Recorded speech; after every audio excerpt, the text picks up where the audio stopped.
Welcome to Mentoring Moments. Mentoring Moments is a sub-series of the E-commerce Edge podcast. It is composed of clips taken from Jason's one-to-one and group mentorship sessions. Hello, everybody, and welcome to another episode of the E-commerce Edge podcast with me, your host, Jason Greenwood. And I have Jorrit STEINZ from Channelengine with me today. Welcome, Jorrit.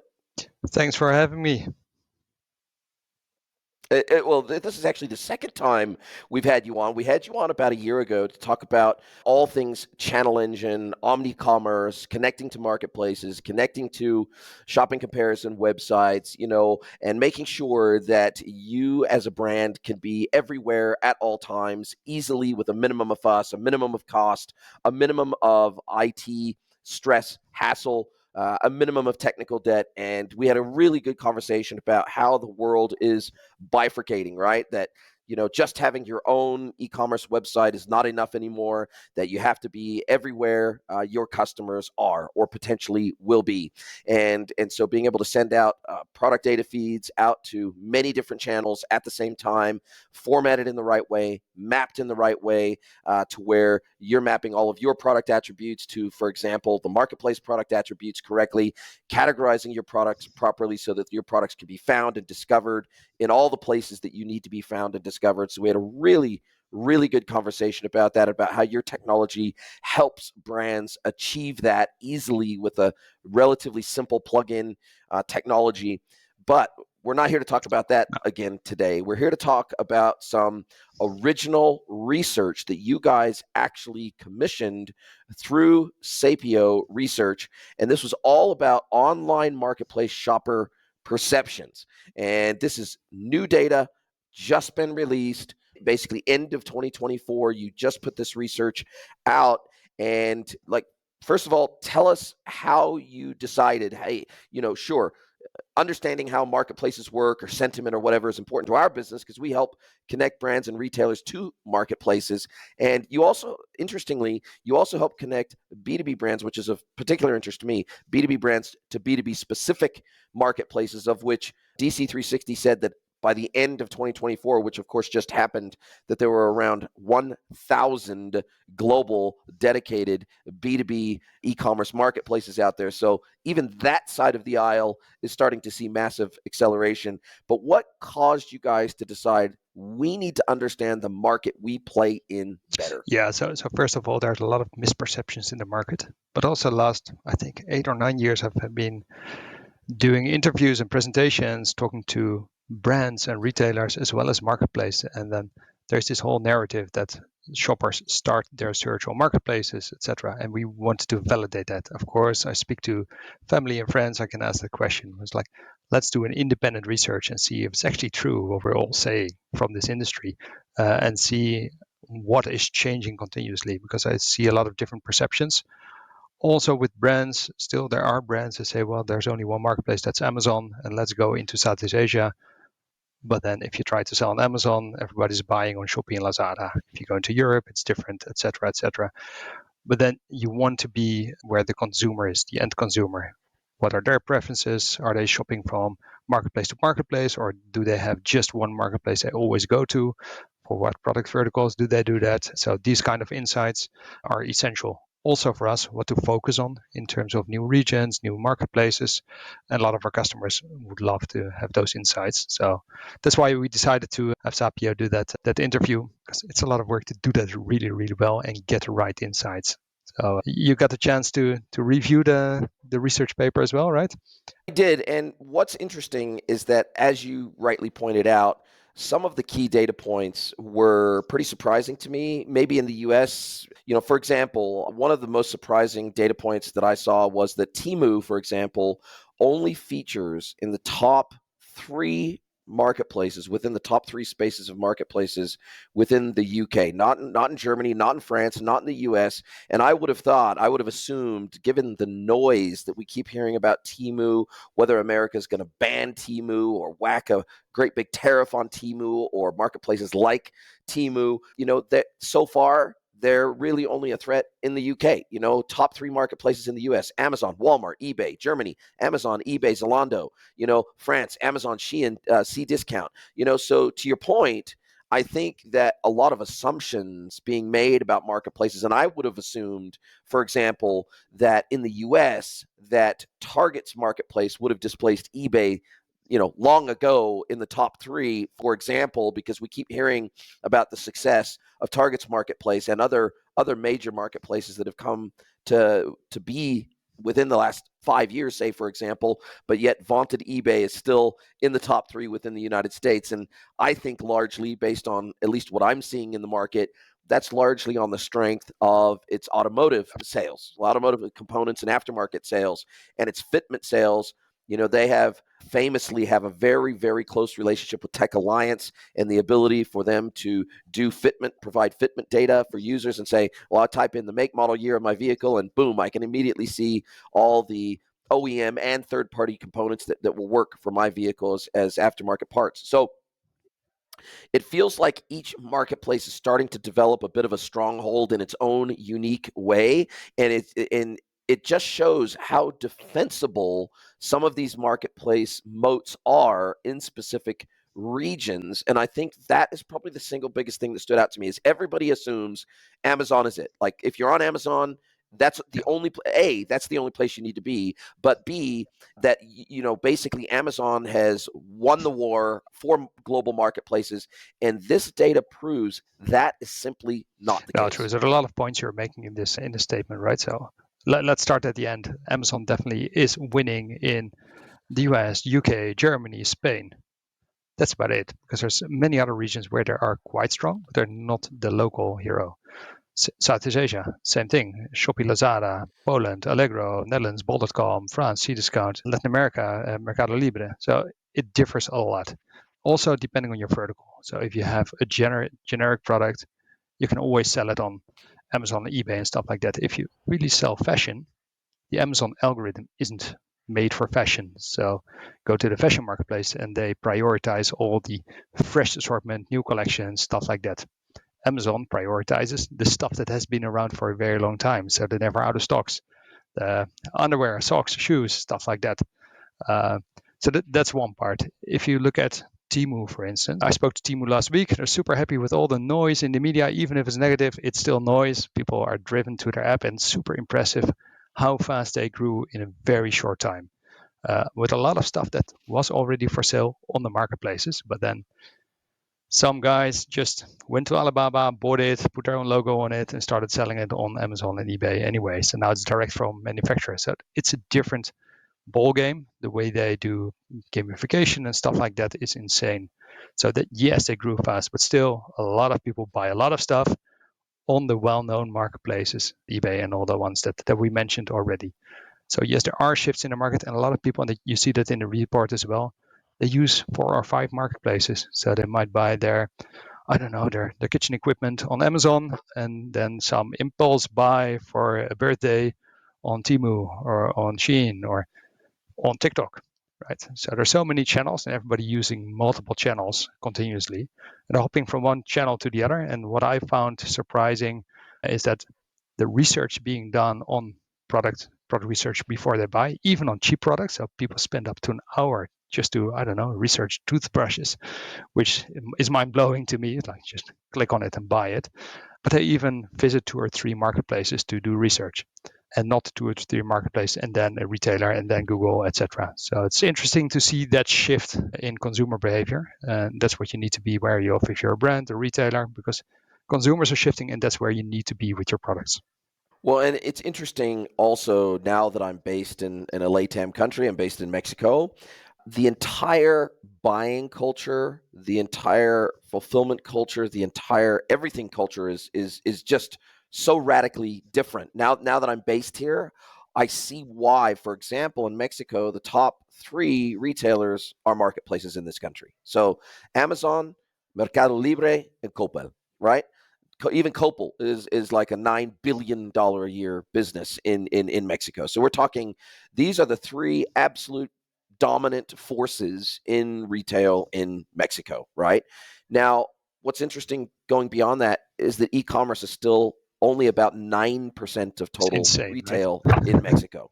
So, which is where New Zealand was pre-pandemic, for example, which is the country I Yeah. came from.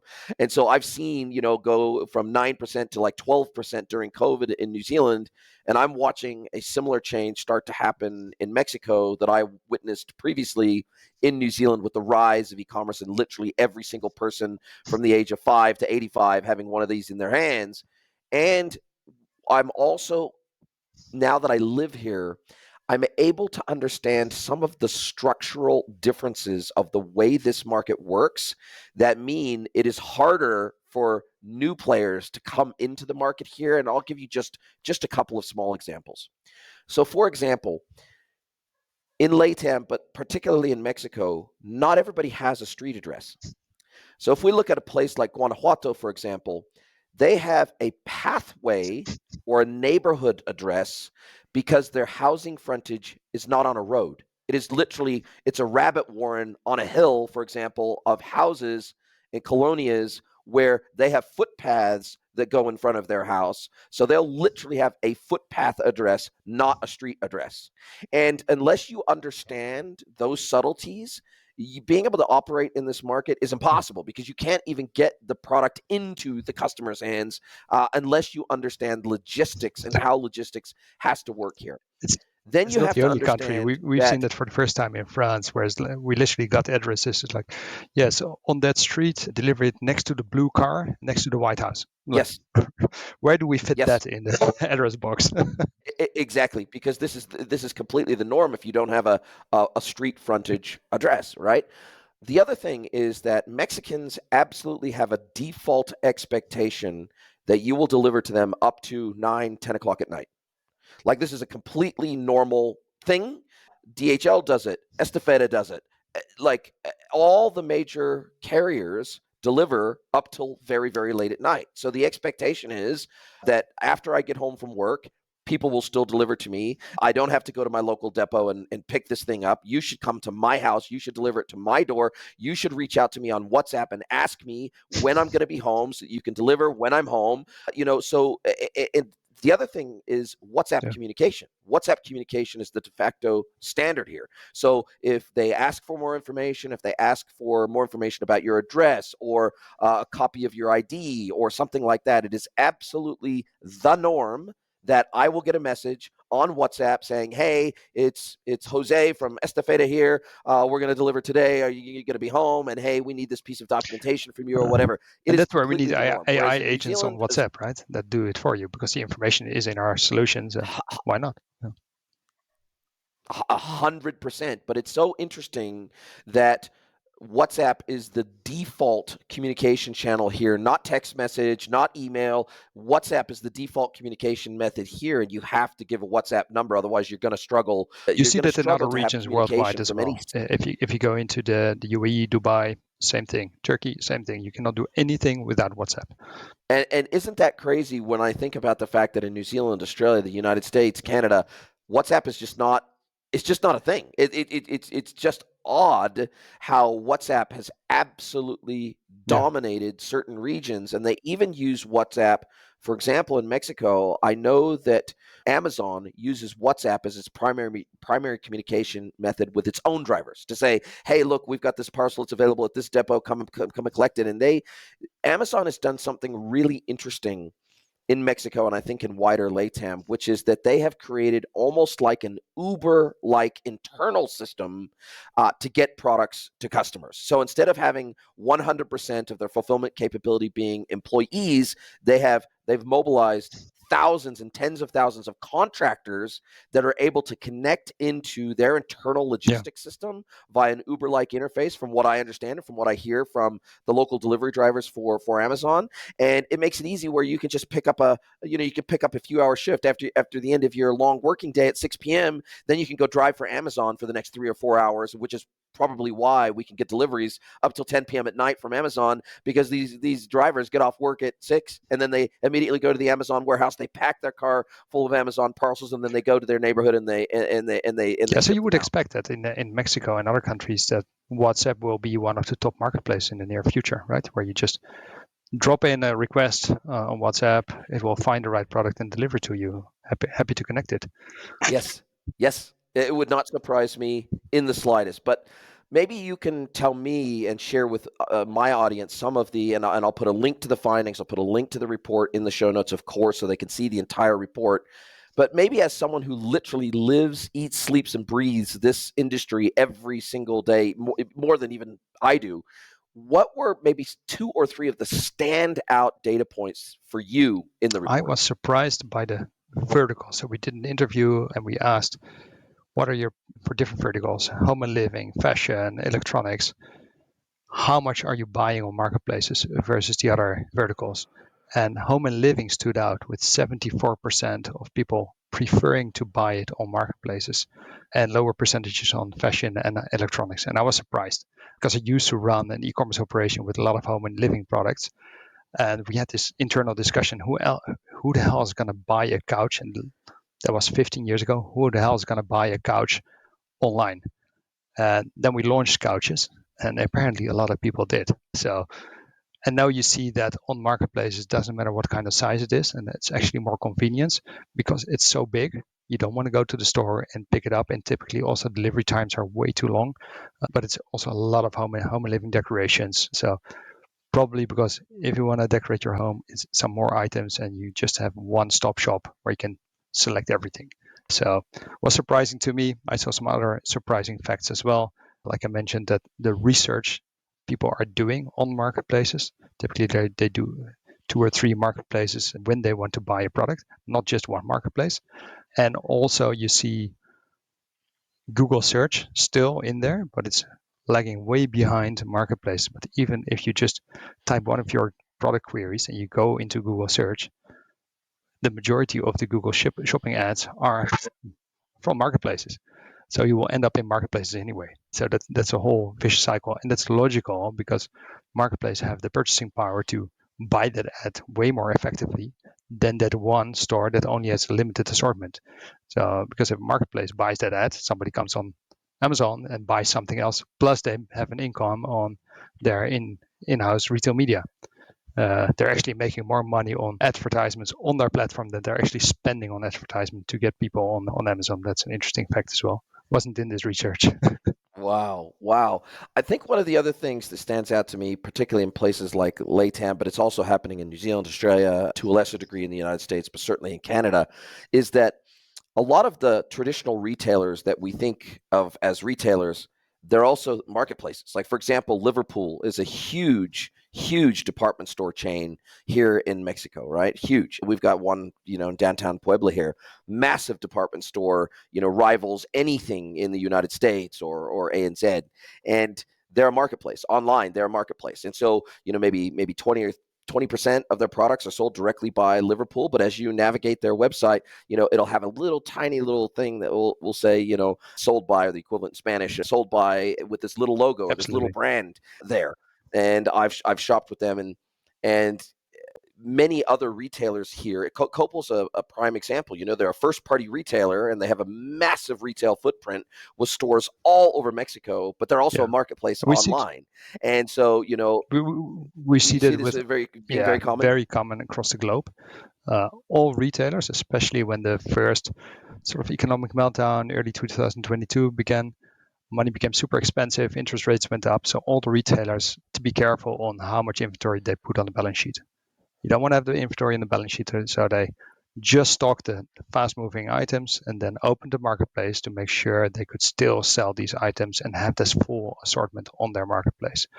They've been rolling this out massively worldwide. Some of them are very open about it, some of them are curated. So sometimes you don't even see who's selling what is super small.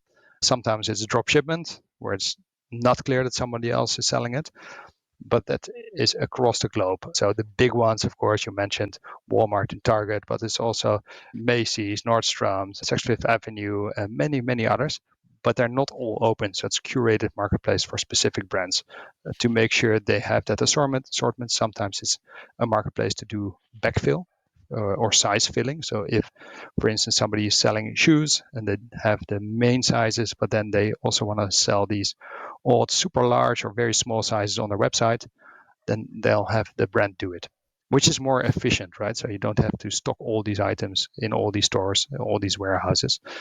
We see it across the globe, and that's an interesting development. Sometimes they open a marketplace, sometimes they go bankrupt even after the marketplace, so sometimes it's even the last straw they have. So there's a lot of dynamic in there. And that means if you're a brand and you want to make sure your assortment is there with the right content, but also availability, the right price and stuff like that, you need to have a solution that manages all these different channels. Otherwise you're driven crazy. And what I've also seen is that independence, because not everybody wants to rely on just the purchase orders from Amazon. Sometimes they don't get a purchase order for their new collection, or they don't get a purchase order for spare parts, and you still want to sell these spare parts. Super interesting. Other opportunities also, you see that popping up with some retailers, but also on eBay, for instance, being able to resell your returned items or refurbished items. Massive opportunity. So lots of things happening. That's also why we support more than 1,000 marketplaces nowadays. And there are new ones popping up. We actually have a backlog of marketplaces that want to be connected, and typically they have little GMV and stuff like that. So we need to prioritize as well, even while we have so many marketplaces. Yeah, it's interesting, especially in the B2B world, how the rise of marketplaces to be the dominant, the number one sales channel and the number one growing sales channel for B2Bs is marketplaces. So it's mirroring the rise of marketplaces for retail, but B2B, I mean, I'm working with one of the largest manufacturers of industrial belts in the United States right now, and their number one channel is Amazon. They like their number one consolidated single channel is Amazon, right? 35% of their revenue comes from Amazon as a first party seller. So in other words, Amazon's buying from them, they're integrating with Vendor Central, they're selling, Amazon's actually buying the product and either warehousing the product themselves and shipping it direct to the customer, or integrating with the supplier as a drop ship supplier, but Amazon is actually the customer. So Amazon's actually paying for the product and then shipping the items out themselves. So this rise of B2B marketplaces has been pretty dramatic. And, B2B specific marketplaces like Faire, the rise of Faire, and some of the complementary vertical specific marketplaces for heavy machinery, HVAC, plumbing, electrical, like it's been pretty amazing. Yes, and I think it's still very early stages. If you see the total GMV or revenue of B2B versus what marketplaces are doing, the marketplaces are super, super early. So it's just a tiny fraction of what's still to come. The only things that are harder to do is the very complex machinery where you make these offers, but all the other stuff, especially for offices, just office supplies and stuff like that, that's bought on Amazon B2B. Same item, you can just bulk it, do quantity discounts and all those kind of things, and you see more marketplaces popping up. But I think there's still a massive opportunity. So if there's an entrepreneur out there that has some money and some guts, launch a strong B2B marketplace, there's plenty of opportunity. But yeah, it's interesting because we also see marketplaces that don't do things necessarily. They go in kind of half-hearted. They go in without a strategy. They go in without a plan. Famously, we saw Trade. There was a famous B2B only marketplace in Australia that went out of business in 2023. Trade Square is what they were called. Started up, with a massive flourish, onboarded a whole bunch of merchants, and then, like a year and a half later, out of business, retrenched, still trying to do something in the United States. So I think it the evidence of what that shows us is that you have to go in with a strategy. You have to go in with a clear point of view. You have to go in with some strong supplier relationships, because you have to be able to fulfill the buy side, but also the sell side, meaning that you have to be able to generate demand, but you also have to generate supply, and you kind of have to grow both at a relatively equal rate. Otherwise, Otherwise, you have a one-sided marketplace, and that doesn't make a marketplace. And that's the trickiest part. And we've seen over the last, I think, 11 years, so many companies approaching us. We're launching a new marketplace. It's like, well, congratulations. Do you have a well-known brand? No. How are you going to get traffic? Yeah, Google. It's like, well, Google is becoming a marketplace, and marketplaces are advertising there. How are you going to get traffic? Social media. It's like, well, social media is going to be a marketplace. So how are you going to get traffic? Television. Nobody's watching television anymore. So you cannot get the traffic. You cannot build that unless you already have recognition or you already have attention. So in the end, wherever there is attention of consumers, you can launch something transactional. Whether it's a newspaper or whatever site, you can launch something. You see it with social media. You could do it with WhatsApp because there are users. Anything new, forget it. It's undoable unless you pump in so much money, like Team Machine did, and you have all the gamification and the cheap items that really attract others, and then get others. That would work, but you need a ton of money to do it well. So I don't believe in newcomers unless they have a specific mode for launching a marketplace, and then you have to fill both sides at the same time. And the great brands also have limited time, so they can maybe launch 30 or 50 channels in a year. Why would they prioritize yours? So that's what we see. We've seen a lot of marketplaces come. We've seen a lot of marketplaces go again.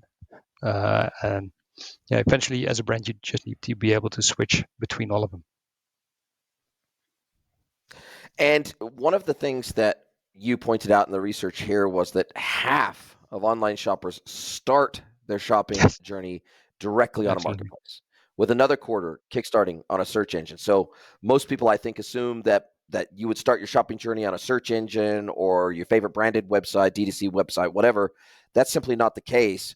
And that 9 in 10 research a product before purchasing, looking at primarily reviews, and that they browse an average of 4 marketplaces in the last 3 months, spending short of an hour for low-value products and an hour and a half on high-value products. I mean, this mirrors exactly what I've experienced myself in my own life. I recently bought in fact, it hasn't even arrived yet, a mini oven for our kitchen, right? We don't want to heat up. It's just me and my wife. We don't want to heat up a whole oven, massive inbuilt oven, just to bake a pizza, for example. We want to have a mini oven, right?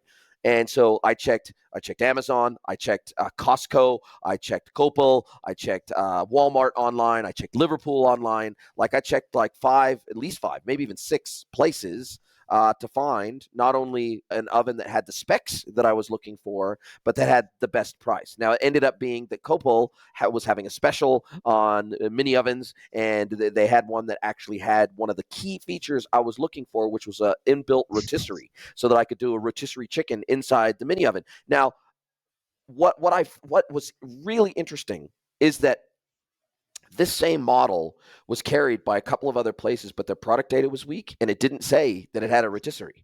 And so I think what's interesting about this is that there is no central place unless you go to YouTube and you say, okay, mini oven reviews, mini ovens compared. You go to some mini oven channel where they do, that's all they do. There still is this massively disjointed content and commerce transition. This is still what I'm seeing, even across the majors, meaning the biggest, most famous marketplaces in the world. Product data is still massively hit and miss. Sometimes it's great for certain products, and it's absolutely tragic for other products. And do you think we're ever going to be able to deal with the product data issue? And I think that has to do with so many products on these marketplaces, especially if they are doing the traditional vendor model. Then they just getting information typically would be Excel sheets and stuff like that. Somebody has to fill it in. Yes. Somebody doesn't want to do it, etc. And now everything moved to brands taking control. And I think that's the most important thing for brands, to be in control on what does our product content look like? Is the tone of voice right? But also, are the attributes right? Like you said, it's so important if you're searching for something that it's highlighted in one of the attributes. Why? Because you'll probably use a filter on the left. If you click on it and you don't have that attribute, your product will not show.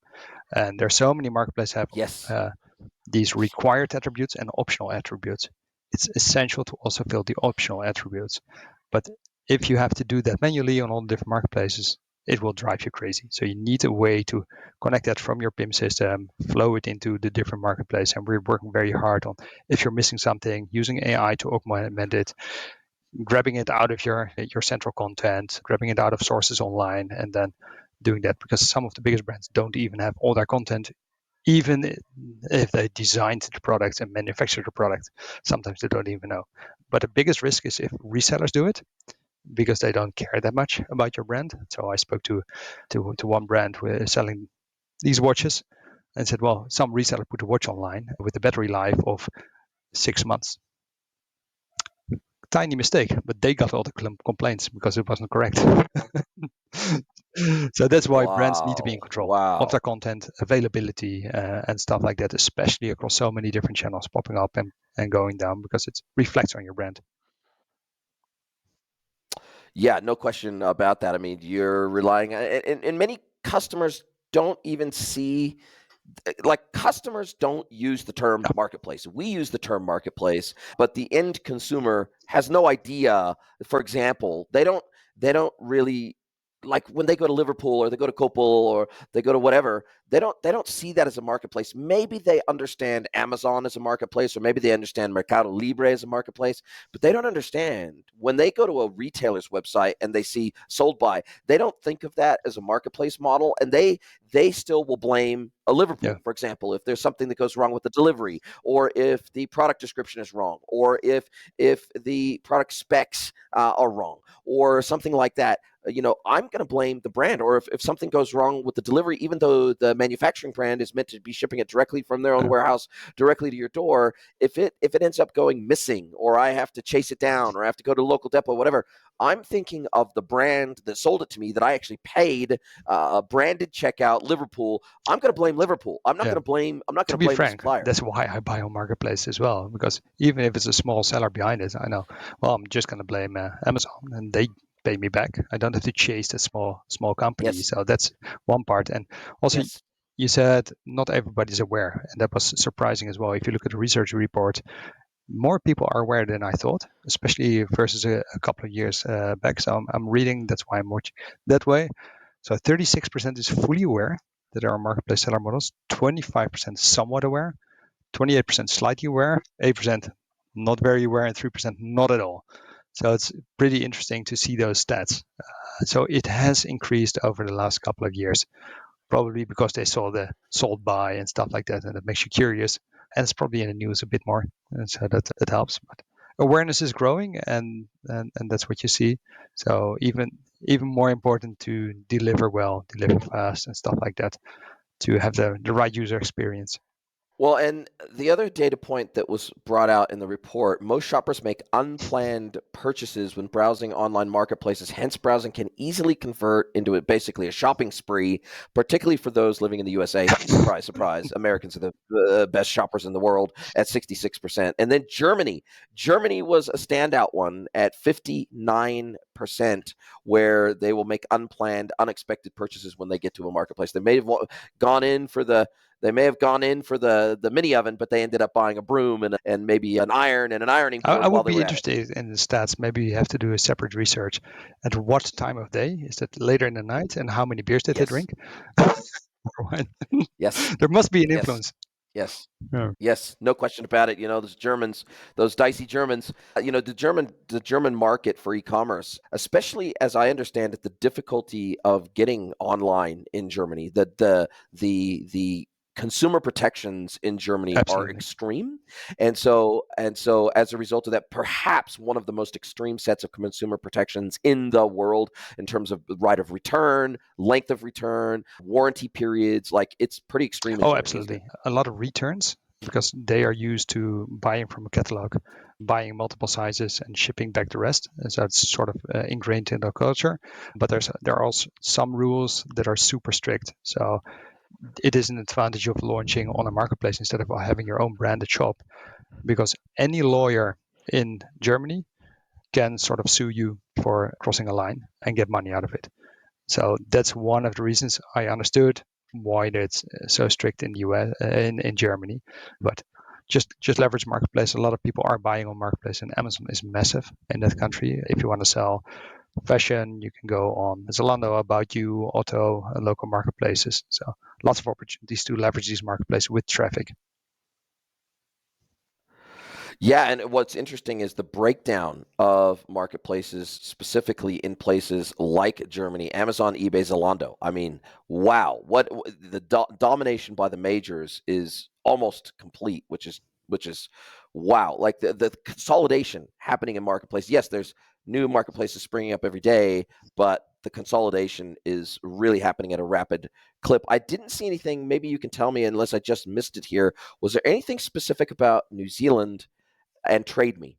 Because that's the local dominant marketplace in New Zealand by far. Amazon tried and failed in New Zealand. Now they're servicing New Zealand out of their Australian marketplace with free shipping in many instances across the ditch. Anything specific about ANZ that you pulled out Not of in the this data? research report, because we interviewed people in the US, France, Germany, UK, and so that's the part we have been focusing on it. Otherwise, you get such a spread interview. But it could be interesting to have a look at APAC separately as well, with separate deep dive interviews.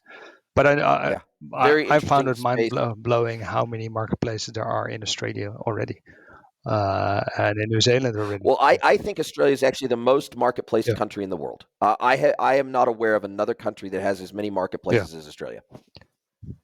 There's like 25 major marketplaces in And then Australia, retailers and I'm becoming not aware of a marketplaces single as other well. country.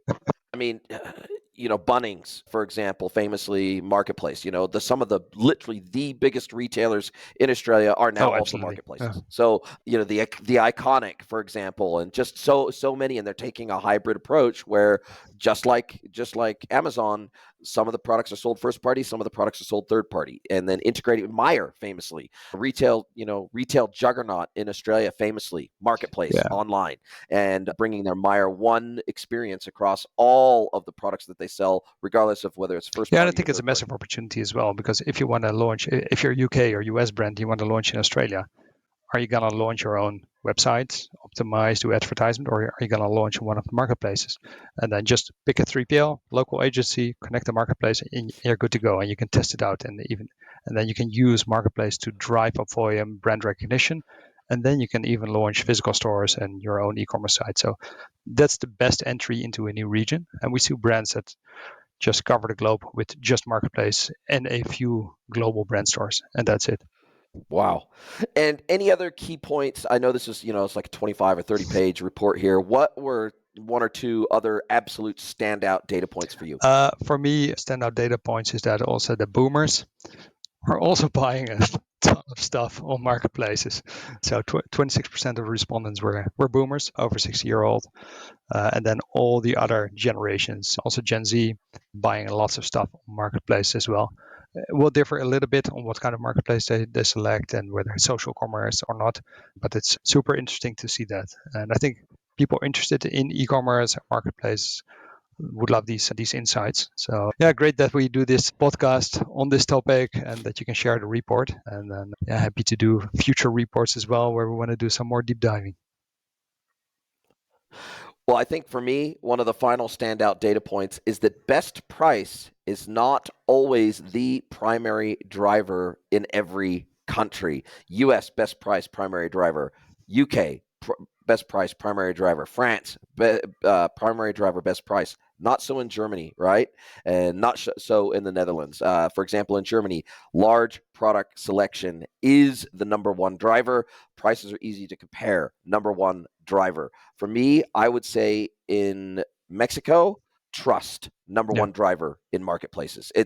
Price is important, of course, but price discovery is not that common here in Mexico yet. So selection and trust, making sure that the item is actually going to get to you when you pay Absolutely. online. And I think that has driven the rise of marketplace a lot. So online e-commerce has always been trust. And as long as there's a big party in between, even with retail stores, it's easier to trust them because they have more to lose if they don't pay you back or if they give you bad customer experience. So that's why it keeps on increasing. So I think it's even more important for brands to just embrace them and use them well. Love it. I love it. Jorrit, this has been a fantastic conversation. I really appreciate you sharing the report with me and my listeners, my watchers. And look, I can't wait to see any future research you come out with. Now, as we come down to the end of our time together, this is where I get to flip the script. I get to hand the microphone over to you, let you ask me one question, any question you like. So, Mr. Jorrit STEINZ from Channelengine, what is your question? What is the most important marketplace we need to connect in Mexico? Well, I think you're connected to them all, right? You're connected to Amazon, you're connected to Mercado Libre, and you're connected to Coco, right? So you so connect we got all it the bases. covered. So WhatsApp is the next one. You've covered all the bases. WhatsApp, it's interesting. I think the first brand that becomes a WhatsApp native brand that's going to make waves. They're going to be in all the news around the world. The first brand that becomes a WhatsApp native brand, as a new marketplace in a new region, I think that's going to make massive waves, and I'm here for it, and I can't wait to see it. Good. Let's go for that. If you'd like to get mentored by Jason for free, head over to greenwoodconsulting.net, scroll to the bottom of the page, and click Get Mentored by Jason.